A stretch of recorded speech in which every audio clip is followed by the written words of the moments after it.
شکست ایران. بله متاسفانه. از تازیان. بله. کی این اتفاق میفته؟ خیلی سال بعد، زمانی که متاسفانه دیگه شما و گردآفرید و بقیه پهلوانای ایرانی نیستن که از این سرزمین دفاع کنن.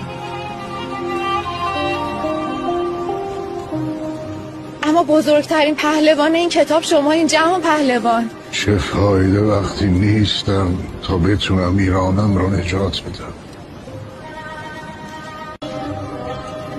با تمام احترامی که برای فردوسی قائلم، تحمل خوندن کتابی که در شکست ایران باشه رو ندارم.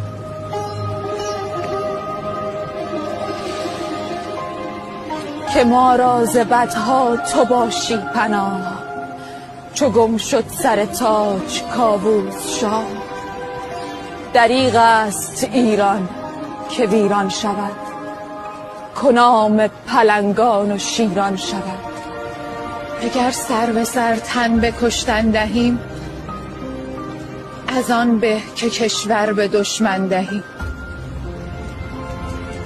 اگر